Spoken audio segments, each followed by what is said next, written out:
Hello' বন্ধুসকল, কেনে আছে আপোনালোকে? নিশ্চয় কুশলে আছে। বহুদিন বিৰতিৰ পিছত মই আপোনালোকৰ ওচৰলৈ পুনৰ আহিছোঁ এটা নতুন টপিক লৈ, এটা নতুন বিষয়বস্তু লৈ। মই কোচ ৰাজীৱৰে আপোনালোকক স্বাগতম জনাইছোঁ মোৰ ইউটিউব চেনেললৈ।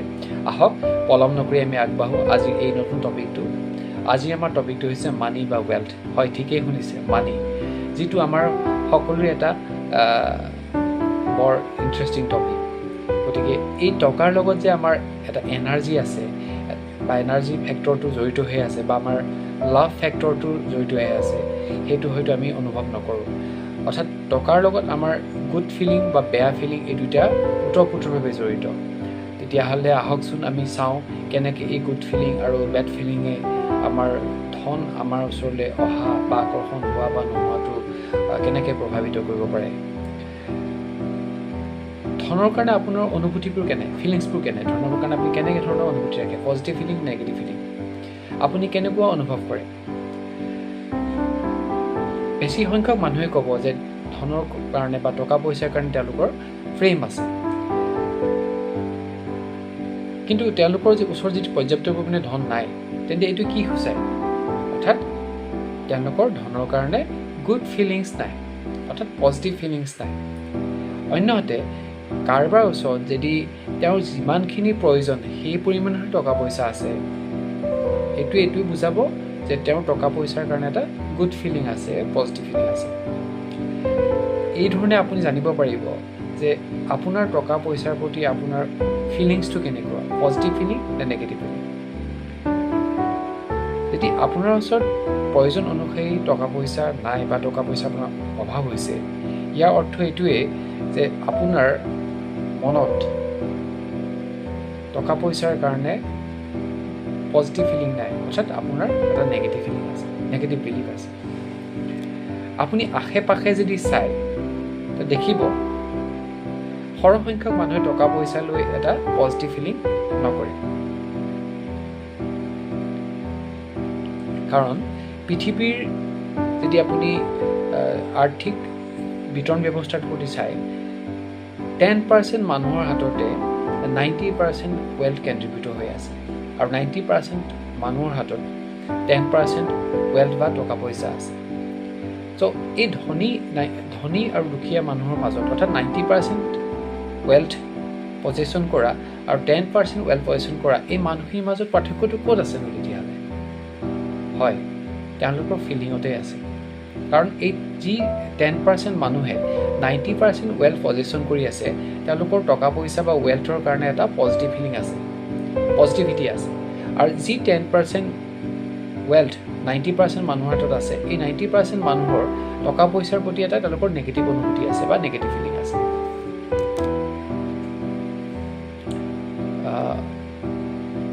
পইচা বা টকা পইচাৰ কাৰণে অধিকাংশ মানুহৰে এই ভাৱনাটো বা অনুভূতিটো কিয় ভাল নহয়? ইয়াৰ অৰ্থ এইটো নহয় যে তেওঁলোকে দুখীয়া এখন ঘৰত জন্ম লৈছে, তাতেই তেওঁলোকে ডাঙৰ দীঘল হৈছে, সেইটো হ'ব নোৱাৰে। কাৰণ আমি দেখোঁ যে বহু ধনী লোক আছে যি তেওঁলোকৰ জীৱনটো জিৰ'ৰ পৰা ষ্টাৰ্ট কৰিছে, তেওঁলোকেও দুখীয়া পৰিয়ালত জন্মগ্ৰহণ কৰিছিলে, কিন্তু টকা পইচাৰ কাৰণে অধিকাংশ মানুহৰ যিটো ফিলিংছটো ঠিক নহয়, তেওঁলোকৰ নেগেটিভ ফিলিংছ, তাৰ কাৰণেই তেওঁলোকৰ জীৱনৰ এই পাৰ্থক্যটো আহিছে। অৰ্থাৎ ধনী মানুহ আৰু দুখীয়া মানুহৰ যি পাৰ্থক্যটো, এই টকা পইচাৰ প্ৰতি থকা অনুভৱ বা অনুভূতিৰ কাৰণে আহিছে। সাধাৰণতে যিখিনি মানুহ দুখীয়া, তেওঁলোকে নিগেটিভ কিছুমান ধাৰণা লৈ থাকে, ঋণাত্মক কিছুমান ধাৰণা লৈ থাকে। ধৰি লওক তেওঁলোকে ক'ব, কিবা এটা বস্তু যদি দামী প্ৰডাক্ট এটা তেওঁলোকে দেখে, তেওঁলোকে ক'ব যে আমাৰ ওচৰত এইটো কিনিবৰ কাৰণে টকা পইচা নাই, পইচা ভাল নহয়। ধনী মানুহবোৰ বদমাছ, ধনী মানুহ দুৰ্নীতিপৰায়ণ, আৰু ধনী হোৱাৰ ইচ্ছাটো ভাল এটা ইচ্ছা নহয়, সৎ এটা ইচ্ছা নহয়। আধ্যাত্মিকতাত ধনী হোৱাটো ঠিক নহয়। আৰু সৰহ সংখ্যক টকা পইচা হোৱাৰ মতলবটো কি, অৰ্থটো কি, যে আমি কঠোৰ পৰিশ্ৰম কৰিলে আমি সেই সৰহ টকা পইচাখিনি অৰ্জন কৰিব পাৰোঁ। সৰুৰ পৰাই আপোনাৰ মা দেউতাই বা শিক্ষক বা সমাজ ব্যৱস্থাই বা সমাজৰ প্ৰতিজন মানুহে যি কথাবোৰ কৈছিলে আমি বিচাৰ বিবেচনা নকৰাকৈ সেইবোৰ মানি লৈছিলোঁ। সেইকাৰণে আমি অনুভৱ নকৰোঁ, অজানিতেই আমি ধনৰ কাৰণে, টকা পইচাৰ কাৰণে কিছুমান ঋণাত্মক ধাৰণা আমি গঢ়ি তুলিছোঁ বা গঢ় লৈ পেলাইছোঁ। আৰু সৰুৰ পৰা আমি সেই নিগেটিভ চিন্তাধাৰাৰ মাজতে ডাঙৰ দীঘল হ'লোঁ। বিসংগতি ক'ত জানেনে? আপোনালোকক সৰুৰ পৰা শিকোৱা হৈছে যে ধনৰ কাৰণে যি আপোনাৰ ইচ্ছা বা হাবিয়াস, সেইটো এটা বেয়া। আৰু আপোনাক এইটো শিকোৱা হৈছে যে আপোনালোকক জীৱন যাপনৰ কাৰণে কেৱল পইচাৰ দৰকাৰ, তাতকৈ আপোনালোকক অধিক পইচাৰ কোনো প্ৰয়োজন নাই। আৰু এই যিখিনি জীৱন ধাৰণৰ কাৰণে প্ৰয়োজন, সেইখিনি পইচা পাবৰ কাৰণে লাগিলে আপুনি বেয়া পন্থাই অৱলম্বন নকৰক কিয়। হয়তো আপুনি এই বুলিও কোৱা হৈছে আপোনাৰ জীৱন ধাৰণৰ কাৰণে কিছুমান নিৰ্দিষ্ট কাৰ্যকলাপ কৰিবৰ কাৰণেহে আপোনাক পইচাৰ দৰকাৰ, সেইকাৰণে আপোনাৰ ইচ্ছাবোৰ সীমিত আছে। কিন্তু এই কথাবোৰৰ মাজত কোনো কথা শুদ্ধ নহয়। যিসকল লোকে বা যিসকল ব্যক্তিয়ে আপোনাক টকা পইচা সম্পৰ্কে যি ধাৰণা দিছিলে, তেওঁলোকৰ নিজৰ ধাৰণাটোৱে যে শুদ্ধ নাছিলে, তেওঁলোকৰ নিজৰ ধাৰণাটোৱে যে ঋণাত্মক আছিলে।